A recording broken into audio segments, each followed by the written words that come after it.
Well, welcome to Focus Today. I'm your host, Perry Atkinson, and we have a very interesting guest, and I'm delighted to have with us today Ted Baehr. He's the chairman of the Christian Film and Television Commission Ministry and the director of its Family Guide to Movies and Entertainment, Movie Guide. And we want to talk to him today about the rise of violence in movies as far back as 1950 until where we are today, 2013, and in particular, the rating system and gun violence. And so, Ted, nice to have you with us. Happy Thanksgiving to you.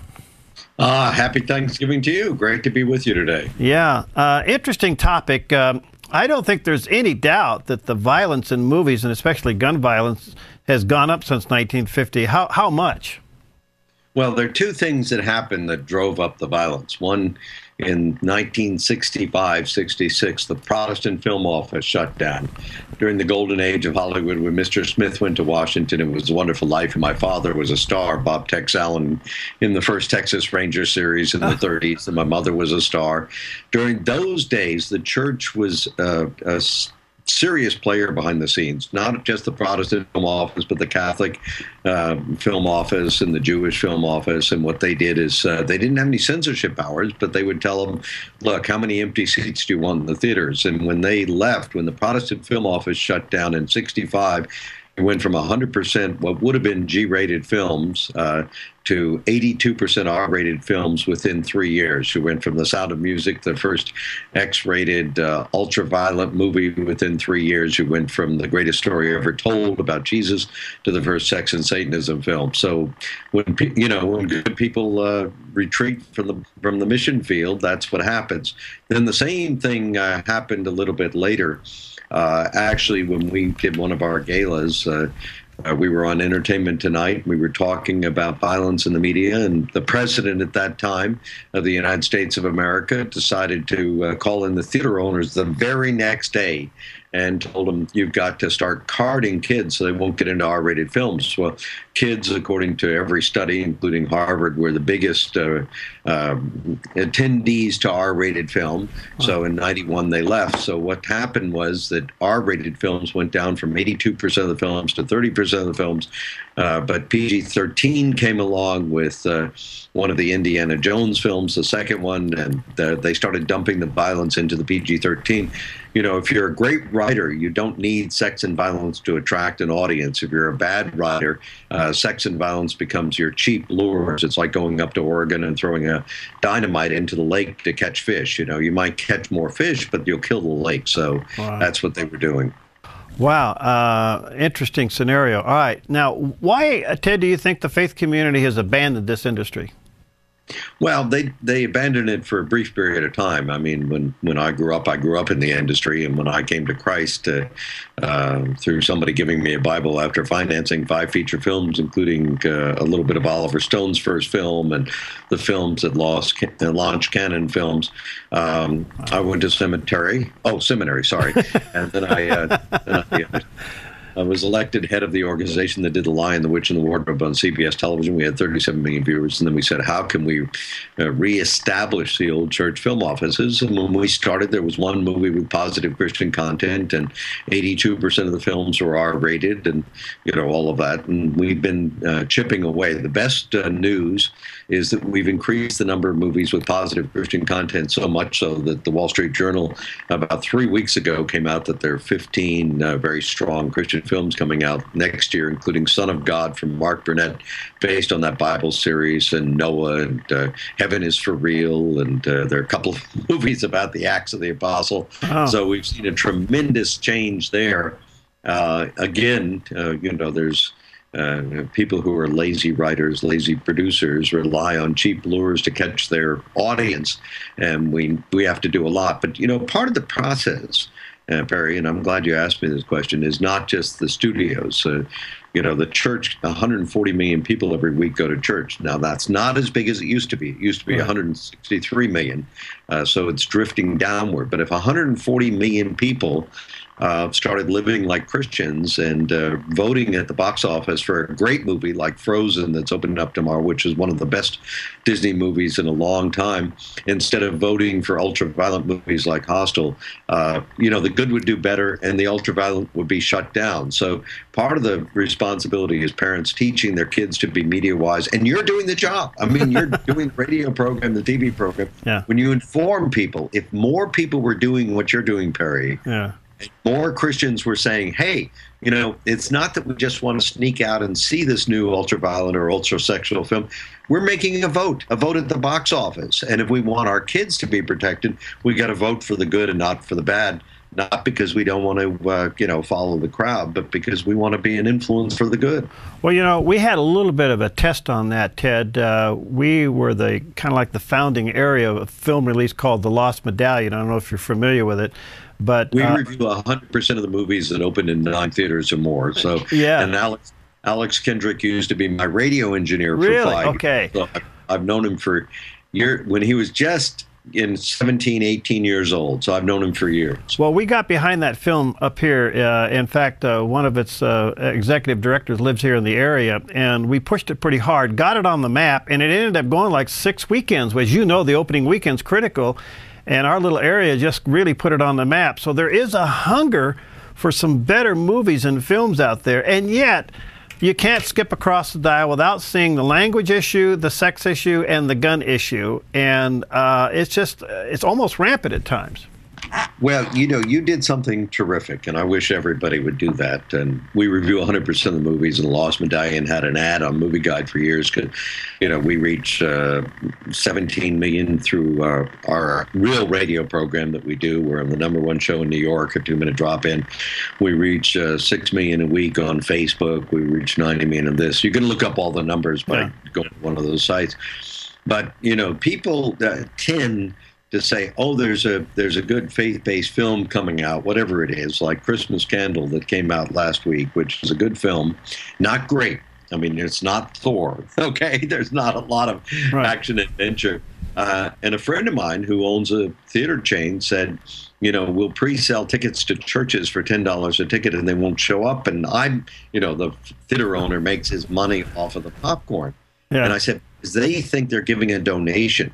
They do not understand that actually getting to the theater, and which is what you said, Perry, is what makes the difference. So you've got to be intentional about this. I'm glad you did that with Lost Medallion. I'm glad you're doing this today. We need to talk about this more often because that's the way we're going to change the culture, is that it's both sides. One side of it is influencing the entertainment industry. We give them awards. We give them a $100,000 prize for movies with faith impacts, et cetera, and what we do with MovieGuide.org. But the other side of it is what the people do, because you're voting. You're voting right. Just like you vote at the polling poll. All right. So before we run out of time, can anything be done with the language problem and the violent problem? And I realize at the end of the day, it's going to the movies probably the biggest thing, or not going to the movies the biggest thing. But has the rating system influenced this? I mean, you talked about the PG-13 and how that now was an open door for more violence to come to a younger age. Well, you've asked a complex question, so I'll try to be simple about it. The rating system is the problem. Before the rating system, when the churches were in Hollywood, you had standards, and the standards were that certainly you had movies about violence. You had 30 Seconds Over Tokyo, you had Bridge Over the River Kwai, but they weren't violence in such a way that the kids would want to copy it, like they do now with some ultra-violent film, like Hostel. You could have sex, but you couldn't have it in such a way. You had plenty of beautiful romances. I was just watching, Top Hat with Fred Astaire and Ginger Rogers. What a great movie that was. But it wasn't done in such a way that salacious people would want to run out and rape some young child. Right. So the key is how you do it. You need conflict. You need drama. This is a big question. We got a lot of articles on MovieGuide.org about it, and I'd love to come on and talk about it again. All right. Well, I want to get you back. You're a tremendous resource. And Ted, thanks for what you do. And how can people get do you have a website where they can connect with you? Right. Just go to MovieGuide.org. Make sure you go to .org, because there there are other sites that say Movie Guide. So it's movieguide.org. It's nonprofit. It's a 501c3. Good. And we review 100% of the movies. Why? Because we want parents to help their kids know before they go. That's wonderful. Thanks for your service, my friend. God bless you, and happy Thanksgiving. You too. Happy Thanksgiving. God bless. All right. We'll be right back. Hi, I'm Paulina, and I work at theDove TV. Did you know that when you support theDove TV, you have a profound impact, not only in our community, but around the world? It's your continued support that takes the inspiration and hope in the programs we produce and makes them available to the thousands of people who are watching these videos online every week. Help bring encouragement and hope to our valley and beyond by making a secure online donation today at our website, thedove.us.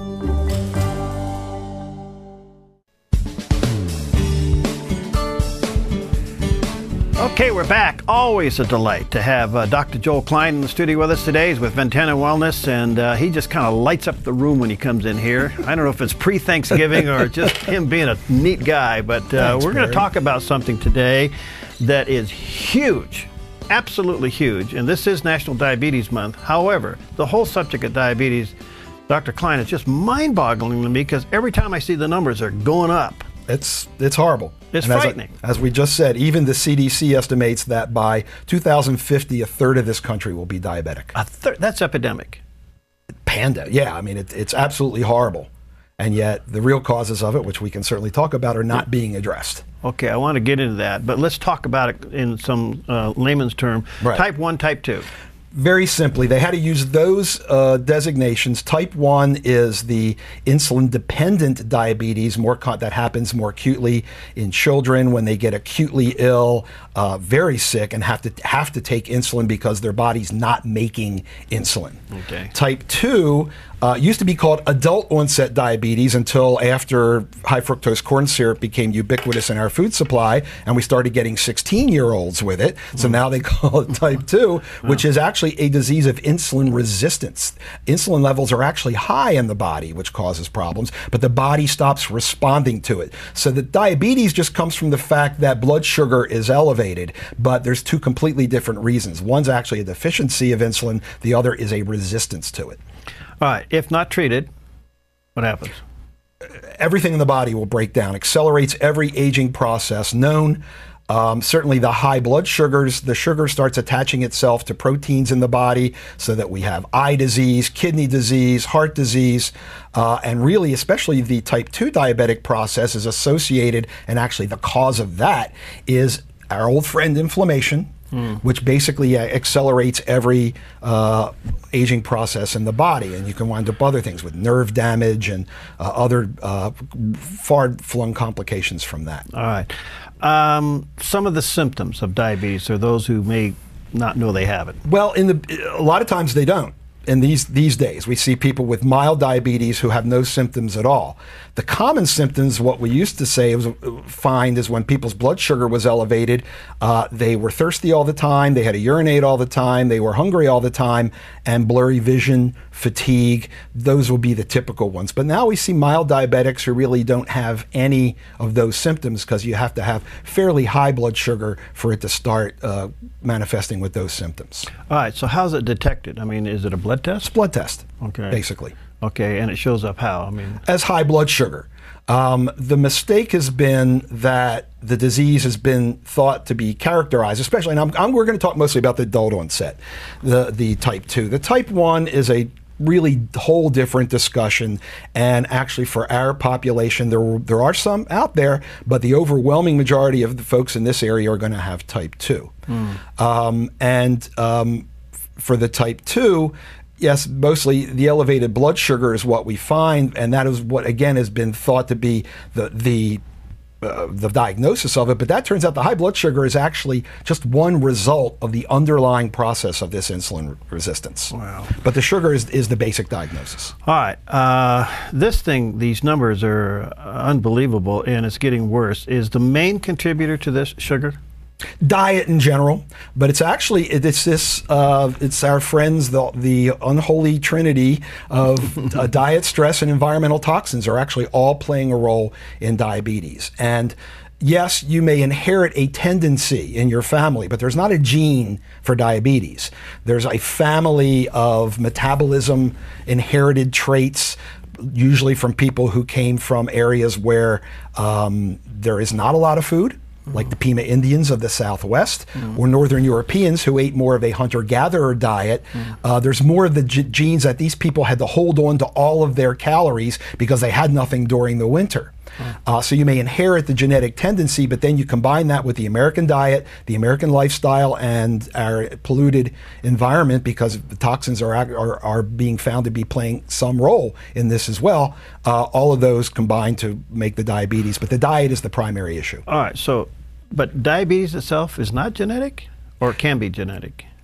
Okay, this may sound like like semantics, but the truth is very few diseases are just purely genetic where there is a gene and you inherit it. What we inherit are tendencies. And the research is very clear that those tendencies need the right environmental factors to then be expressed. Your body turns genes on and off all the time. It doesn't turn off the ones for your eye color or your blood type, but most of all these other genes are being turned on and off based on environmental stimulus, like diet. Okay, because there are programs of people who have been diagnosed diabetes type 2 that have gotten into a fairly rigorous exercise and diet program and have reversed all those numbers. Exactly.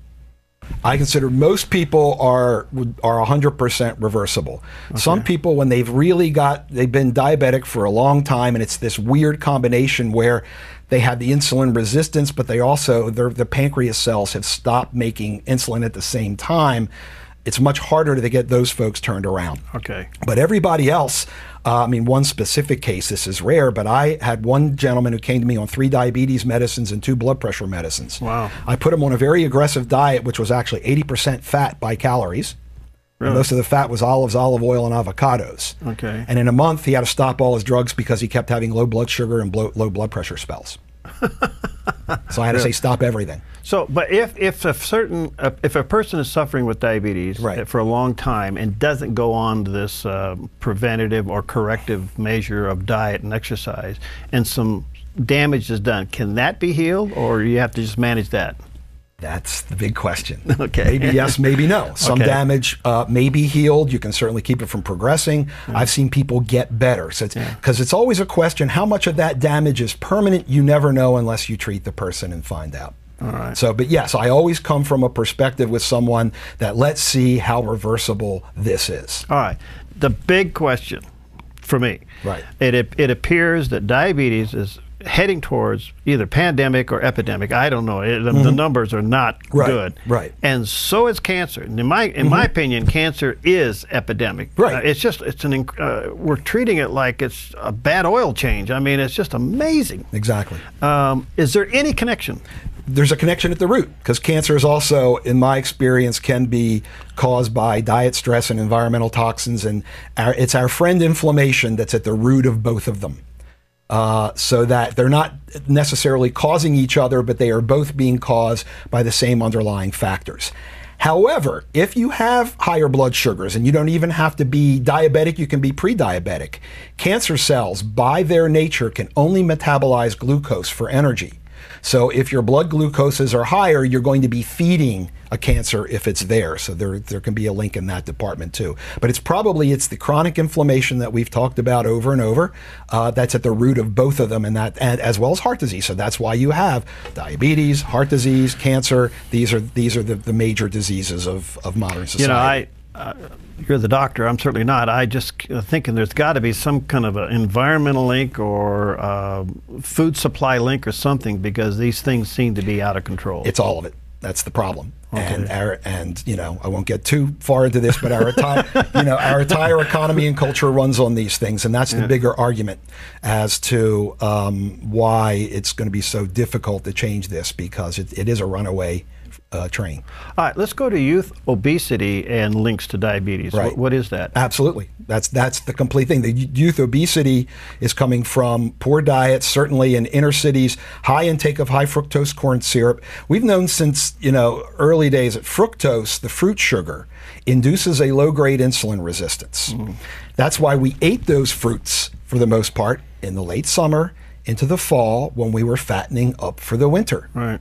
So a certain amount of fructose was healthy during that time. When we have high levels all year long, then that is inducing the insulin resistance, and mostly we're seeing it in kids through soda intake and our processed food diets. So, eating processed cereal for breakfast, and cereal and juice is an all sugar breakfast, and then you have these kids drinking sodas and all of that. So absolutely, you have obesity, and then you have the inactivity, so that the muscles are not working properly to use the insulin, and that's why we do have 16-year-olds with now what used to be called adult onset diabetes. Women obesity and diabetes, is there a connect there? Obesity by itself, but not all the time. So you can have obesity with the right environmental factors, with the right genetic issues, is going to be playing a role, because especially that fat tissue that's around the belly tends to induce hormonal changes and insulin resistance that will go along with that. But as people know, not everyone who is obese is diabetic, and there are these other factors that can be involved. All right. It appears that we are addicted to sugar and we may not know it. I mean, it's in everything. Yeah. I mean, the best thing, I've always said, if you want to know if you're addicted to something, try stopping it. Exactly. or I know when I mention stopping it or decreasing it in the office, and people's eyes get very big, then I know it's a problem.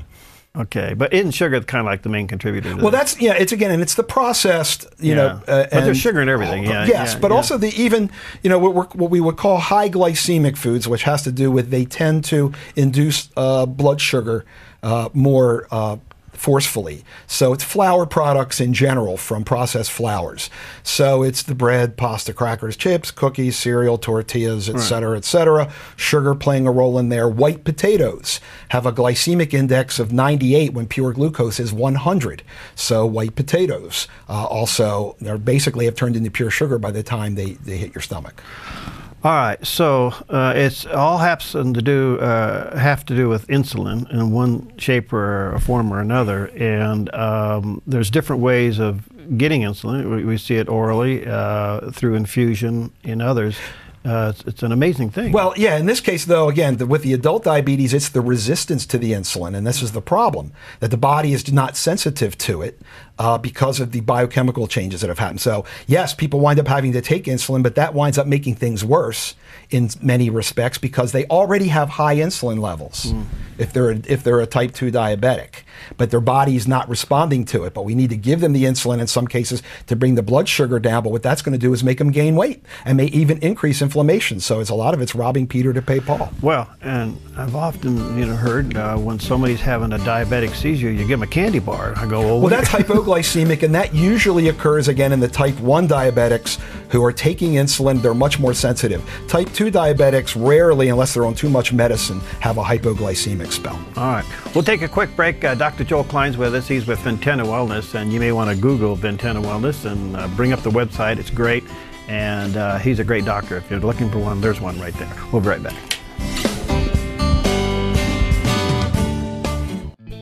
Hi, I'm Daniel and I work at theDove TV. Compared to Portland, Seattle, and LA, Medford might be considered a small market, but at theDove, we're excited about the opportunity to make a big impact right here in our community. And you help make that happen. Did you know that more than 90% of our income comes from people like you? You can help us now by making a secure online donation at our website, thedove.us, or by phoning 541-776-5368.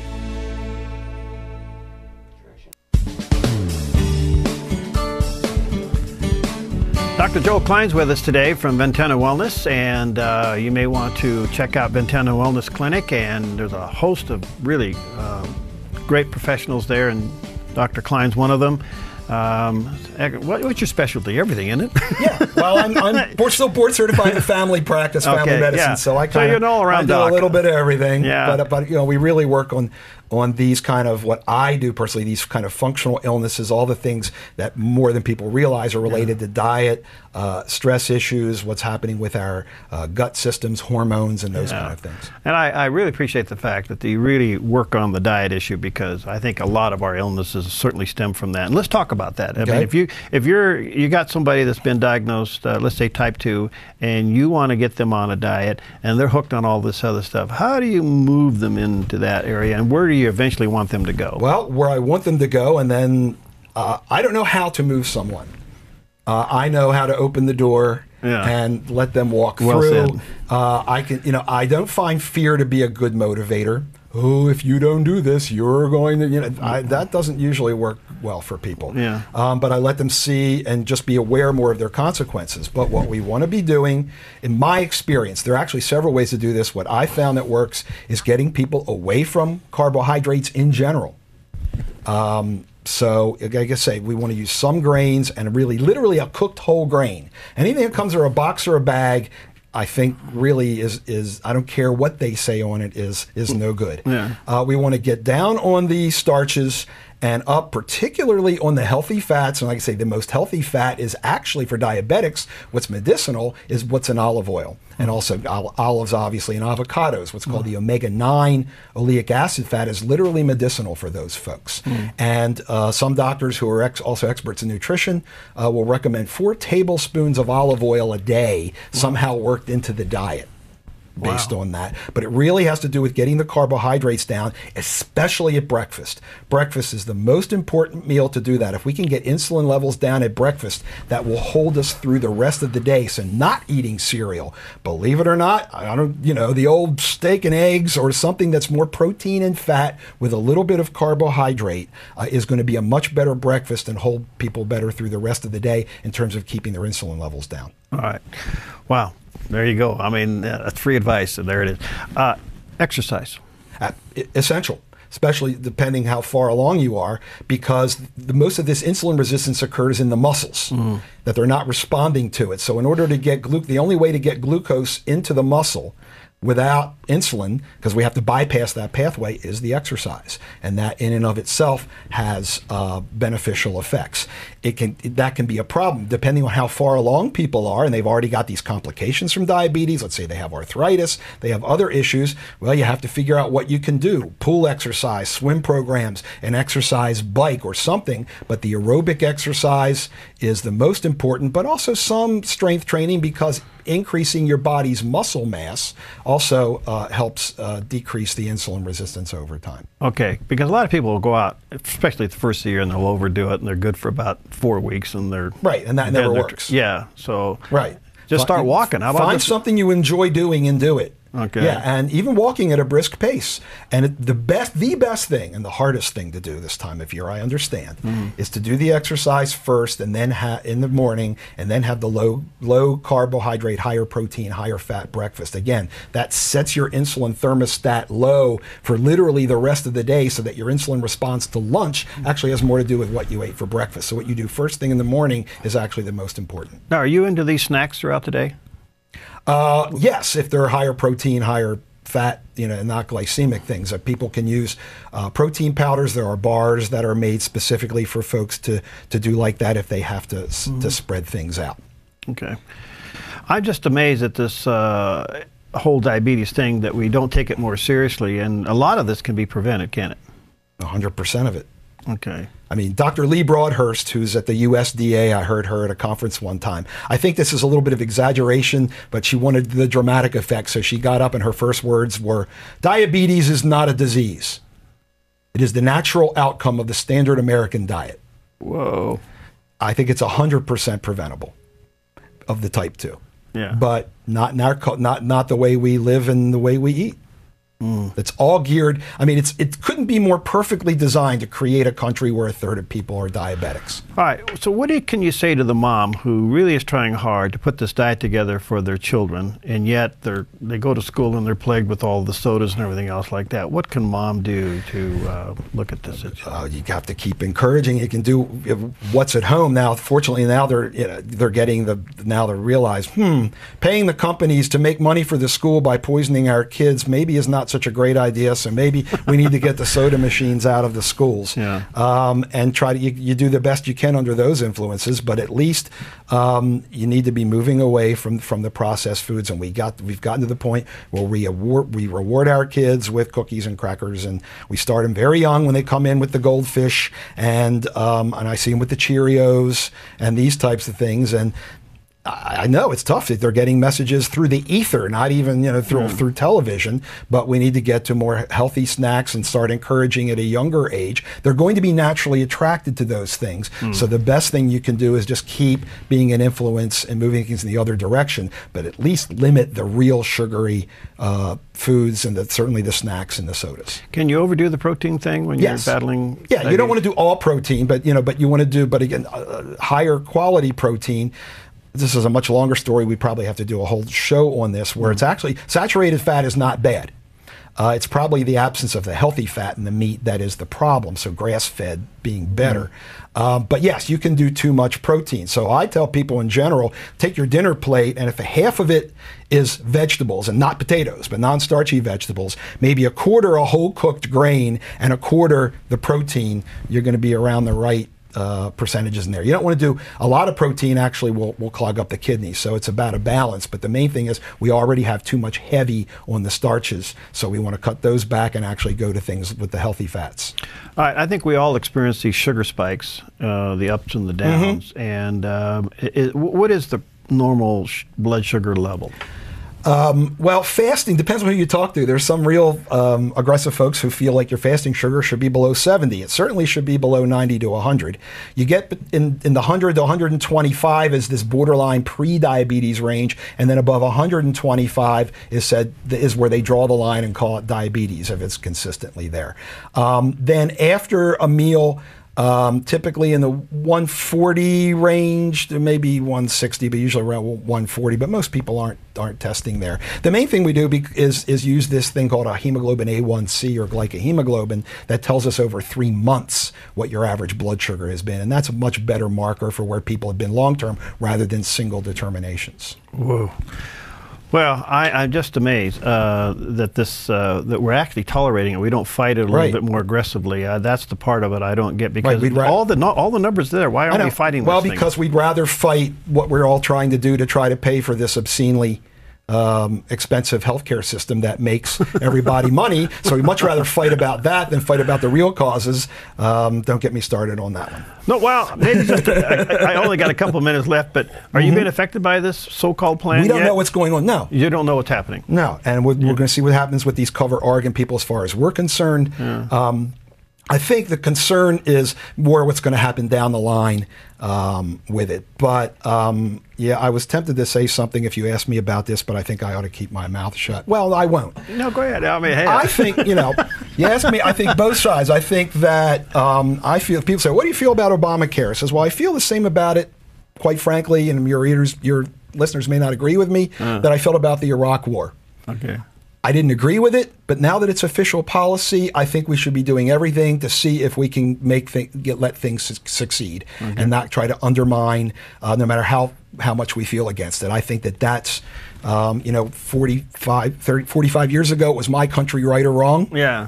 Right or wrong. Yeah. So in this case, I think it's wrong, but and I think they're going about it. I think it's the wrong discussion. Yeah. They're trying to pay for this system where everybody's being made sick. But I think if we're going to try this thing to get these people where bankruptcy is the number one cause of bankruptcy in the United States is medical bills. Do we want to try to be helping people with that? Is this the best way? I don't know. But now that it's the law, I think, or that we should at least give it a try and see if we can get it to work for people. Well, I think the problem is we can't get it to the try mode. Well, yeah.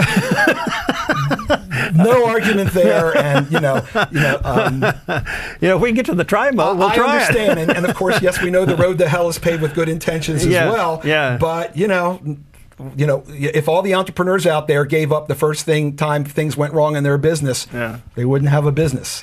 All right. Back to diabetes, just from the last couple moments we have. If somebody is now being treated for diabetes, but they feel that there must be something else I can do besides just being stuck on insulin the rest of my life. Or the medicines, right. Or medicines. Right. Can they come to you? Absolutely, because that's one of my favorite things to do is get people off their diabetes and blood pressure medicines. Okay. But you can't do it without an aggressive diet. So that's why I say, look, you either take the medicines or you change the diet. There's really no other choice that I know of. We can use nutritional supplements, and they're very helpful, but without the right diet, it's not. And then we find, once I work with people, that we can slowly wean them, as their body tolerates, off of their medicines as much as possible. And we get a lot of people down off their meds, or at least on much less medicine than they were on before. Well, there you go. If you want a second opinion, or maybe you're getting the symptoms and you want the first opinion, get a hold of Dr. Joel Klein. He's with Ventana Wellness, and have him check you out, because and be careful through this upcoming holiday season. There's a lot of temptations out there, and I'm not trying to be the Scrooge of all of this, but right, me moderation, neither, exactly. And how about flushing it down with a lot of water? I have to give my speech every year. Do we really think Christ wants us honoring his birthday by making ourselves sick? I mean, have a good time, but honor this vehicle you were given as well. And, don't go crazy. All right. Thank you, Dr. Klein, for being here. And again, check him out at Ventana Wellness. We'll take a quick break. We'll be right back. Hi, I'm Paula, and I work at theDove TV. Every day we get letters and emails from people who've been encouraged, blessed, and challenged by the programs on theDove TV. But we couldn't do it without you. Did you know that more than 90% of our income comes from people like you? You can help us continue to bring inspiration and hope to our community by making a secure online donation at our website, thedove.us, or call us at 541-776-5368.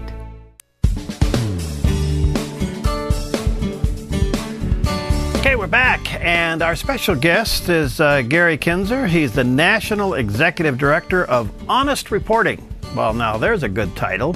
And we want to talk to him about that. And in particular, is Israel being treated honestly in the media? Gary, nice to have you. Happy Thanksgiving. Hey, it's great to be with everybody, and happy Thanksgiving to everybody out there listening and watching.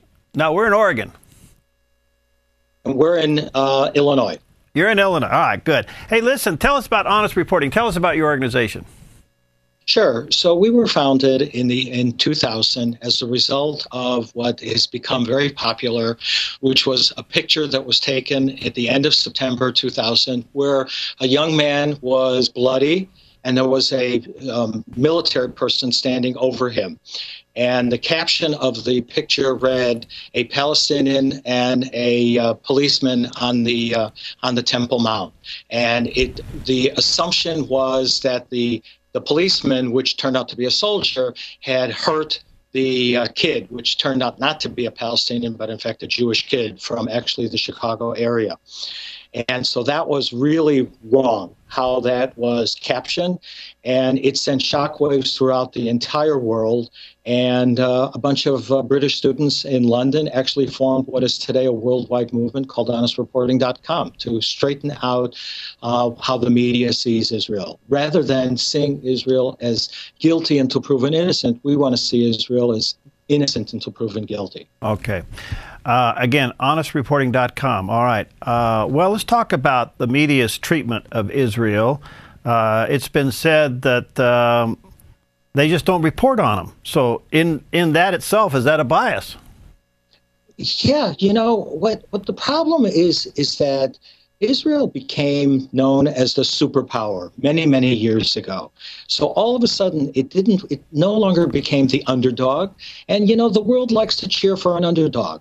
But the truth is that there's serious problems when you don't look for what is right versus wrong. You only look at the surface level. And unfortunately, too many people look at the media sight unseen. They take what the media says and believe it to be the absolute truth.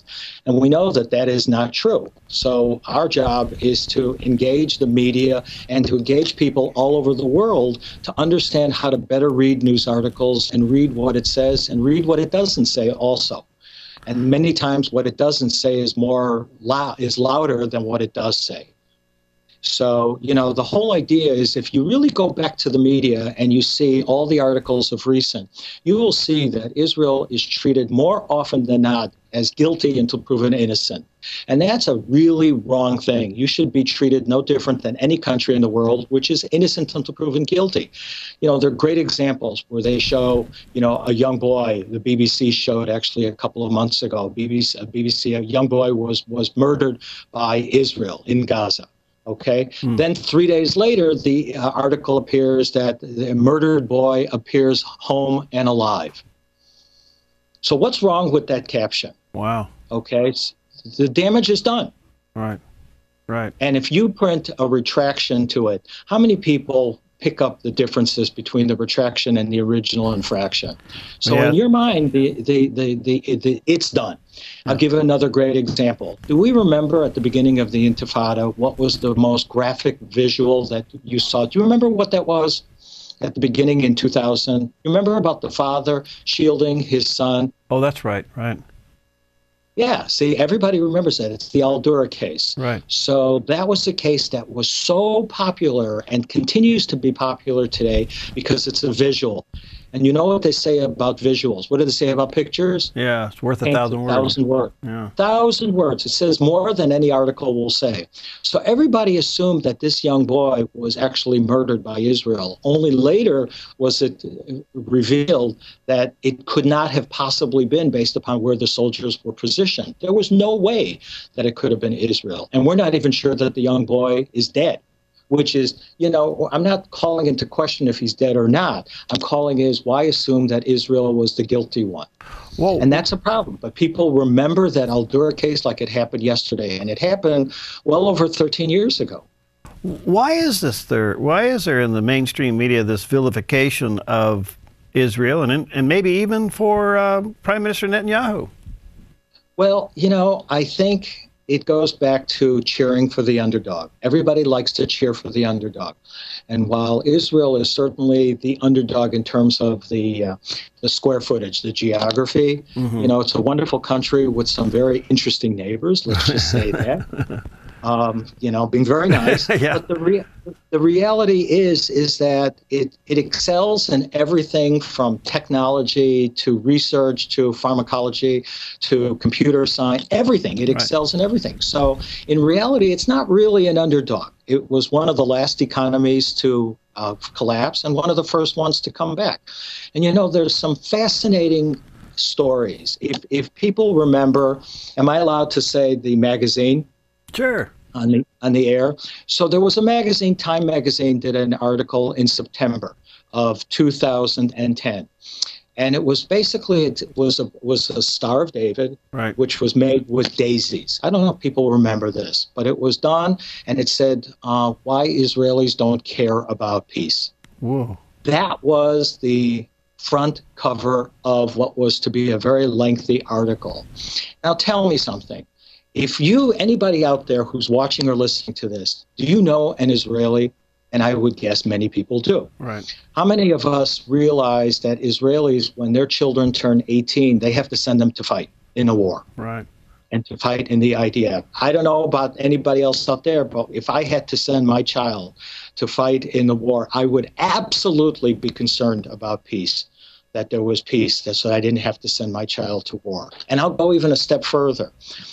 How many Israelis do you know out there that haven't been impacted by terrorism? None. Yeah. Okay? Yeah. You think about it. Yeah. Okay? If anybody's been impacted by terrorism, I'm an American, and my family was impacted by terrorism. A very close friend of the family was murdered. And believe me, it really had a major impact. So believe me, thinking about peace at a time when there's so much chaos, you can't imagine how much we think about it all the time. Well, Gary, where can we go in media? Is it the internet to find more legitimate stories about Israel and the truth about what's going on?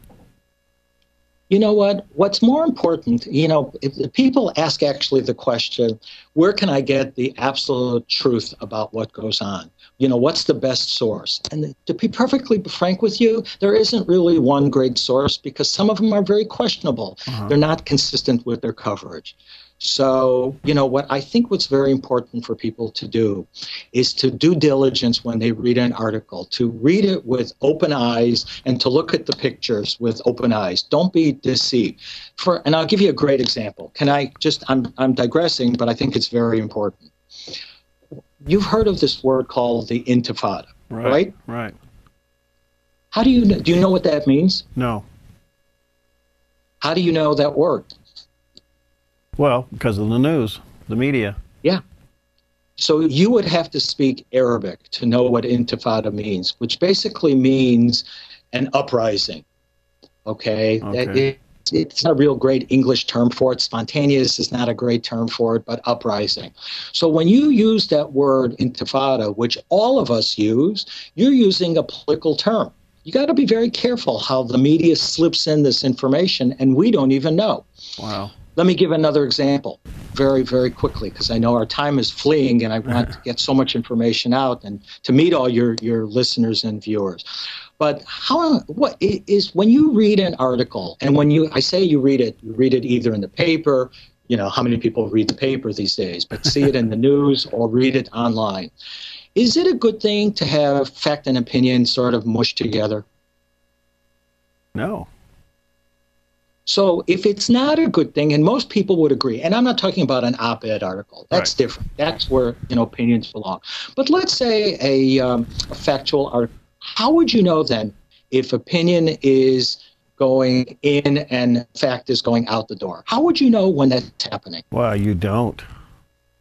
You just don't. Well, I'm going to give you some tips. How about if you see some trigger words that might trigger you to think, for example, how about perhaps the word, or alleged, or could be, maybe, it is reported.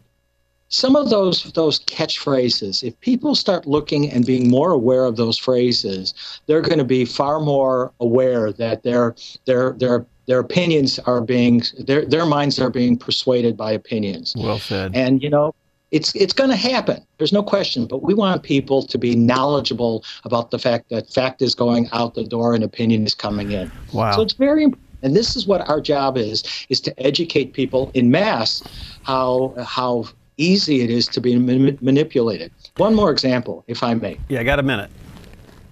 When you look at pictures in the paper and you see pictures of children or toys, what does that do to you when you see that, especially children who are bloody or killed? Well, it just emotionally engages you. Of course. Okay, so be careful. When you see that, it's not like there are other people that weren't killed or are bloody, but children are particular pawns in the media war. So we want people to be aware of that you're being sucked in to a very powerful force. And be careful. And this is what the job of honest reporting is. And we're looking forward to being with your TV and radio station as time goes on. Well, let's keep the friendship warm and going. It's called honestreporting.com. You may want to check it out and see what Gary and his organization is doing there. honestreporting.com. Thank you, Gary. I've learned much. Let's have you back soon, okay? Sounds like a plan. Good deal. Thanks. Have a great day. All right. We'll see you next time on Focus Today.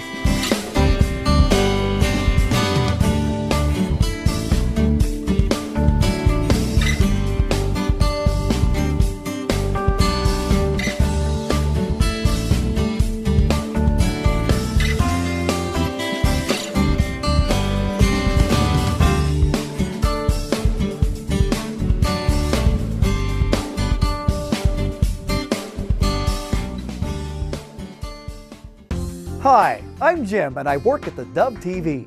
Every weekday between 6 and 8 a.m., our award-winning news and sports team bring you the best morning show around. It's live, it's honest, and it's a whole lot of fun. And you help make it happen. Did you know that more than 90% of our income comes from people like you? You can help us continue to air local programs that share your voice by making a secure online donation at our website, thedove.us.